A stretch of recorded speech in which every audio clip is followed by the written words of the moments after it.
Assalamualaikum. Hi. Today we're going to continue with chapter 9 on estimation for software projects. What will be covered in this topic? We're going to start with some introduction on software project planning, and then we're going to look into what is estimation. Then we continue it with estimation techniques.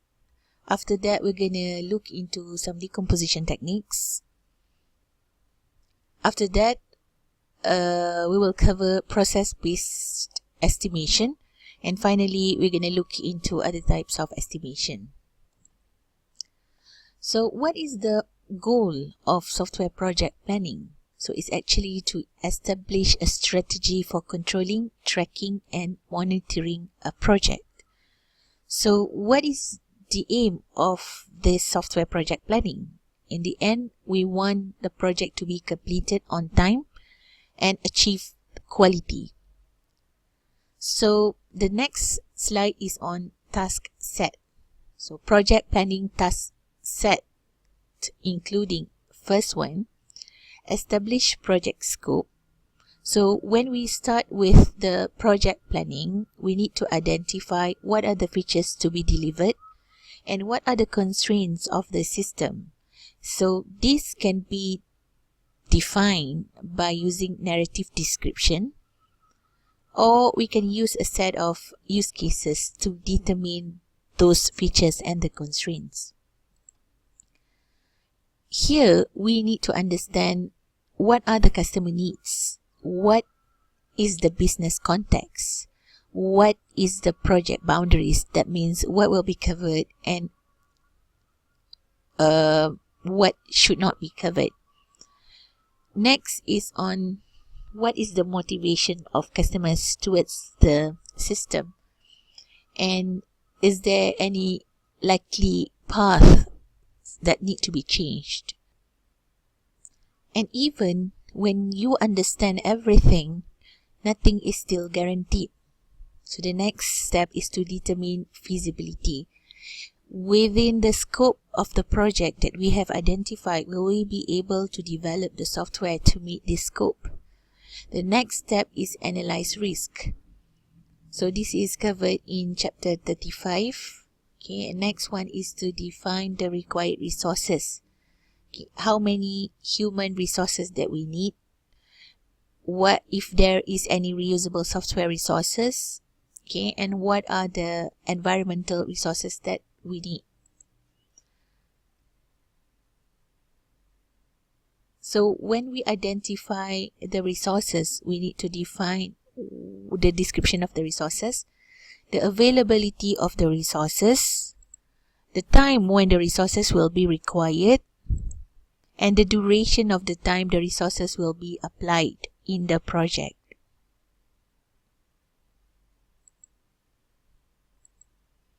Next one is to estimate the cost and effort. So in order for us to determine the cost and effort estimation, the problems need to be decomposed. By having decomposed problems, we can further identify in terms of the size of function points, which we will look later on, the process task or use cases, and then we can reconcile the estimates. So after we have done with the estimation, then we can use that information to develop a project schedule. So the project scheduling will be covered further in chapter 34, but mainly it will establish a meaningful task set, define a task network, that means the relationship between those tasks, and then use scheduling tools to develop a timeline chart, and also identify any tracking mechanism to later on control and monitor the progress of the development. So project scope can help us to further define the software project plan. That means in terms of estimation, the cost and the effort and the time, and the risk, maybe in terms of the project risk or technical risk or business risk, and the schedule in terms of the distribution of tasks in the development process, and also what is the control mechanism that can be used to track the progress. This will be input to our project plan. Next is on estimation. So before the project begins, software team should estimate what are the work to be done and how much resources that are required and what is the duration that you need the resources to be until the completion of the project. Then only we can do scheduling based on this estimation. So now let's look into estimation techniques. So in order for us to identify or use estimation process, we need to identify what are the estimation techniques that we can adopt. Okay, so these estimation techniques might be based on past or similar project experience, or conventional estimation techniques where you break down the task and the effort that is estimated based on the task, or the size, for example, function point estimation. And it can also be using empirical models or automated tools. So what we consider as reliable and accurate cost and effort estimation? How do we get a reliable and accurate cost effort estimation? One of it is to delay until the project is completed, which is not efficient because we need this estimation for scheduling. So when we do scheduling, that means it's in the early phase of software development, which is in the planning phase. So if we want to delay until the project is completed, there is no point to do estimation.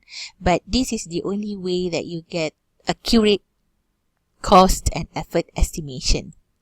The second one is based on estimation on similar projects. Okay, unless you are working on similar projects, you can have this historical data. But if you are not working in a similar projects, then you will be basis on the existing project only. The third one is reliable decomposition techniques. In order for you to break it down into smaller parts, then you need to use proper decomposition technique. Okay, finally, use one or more estimation techniques. It is not educate to just rely on one estimation techniques. Next topic is on decomposition. Okay, when we talk about decomposition, we need to understand first about the accuracy of our estimation. So the accuracy of the estimation is depending on, the first one is the size of the product. Okay, so if we don't get the reliable estimation for the size, because everything else will be depending on the size, then whatever you estimate might not be reflective of the project that you're going to develop. The second one is the ability to translate the size estimate into human effort, calendar time, and money. Okay, based on the size estimation, again, you will realize or when you observe that all these other estimation relies on the size. Okay, then the third one, the degree to which the project plan reflects the abilities of the software team, whether the software team will be able to execute the task that has been distributed to them. And finally, the stability of the product requirements and the environment that supports the software engineering effort. So when we talk about decomposition, okay, if we talk about functional decomposition, we have from the statement of scope, we have the functions, then we further break it down into smaller sub-functions. So this is what we call as functional decomposition. In general, decomposition can be viewed from two perspectives, either from problem-based estimation or process-based estimation.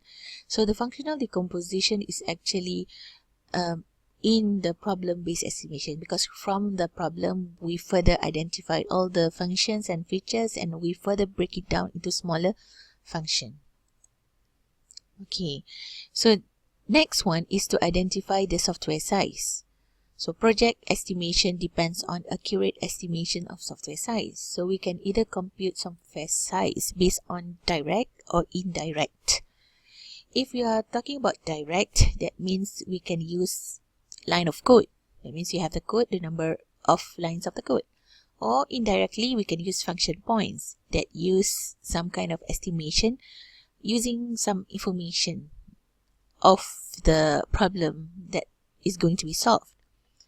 Okay, so in order for us to do this, we need to use historical data for the estimation. Okay, so line of code and function point are used as size estimation.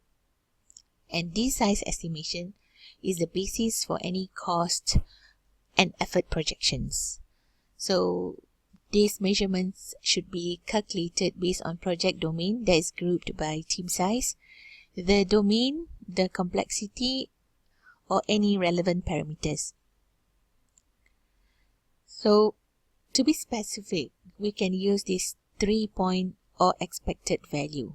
So we can calculate the expected value for the estimation, say S for size, can be computed as the weighted average of the optimistic. So we have the size for optimistic, and then we have the most likely, which is multiplied by 4, and then we plus the size for the pessimistic estimates.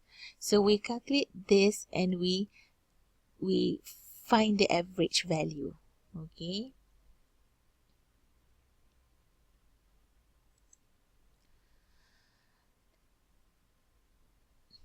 Okay, now let's look at an example how to calculate this 3-point or expected value for software size based on problem-based estimation.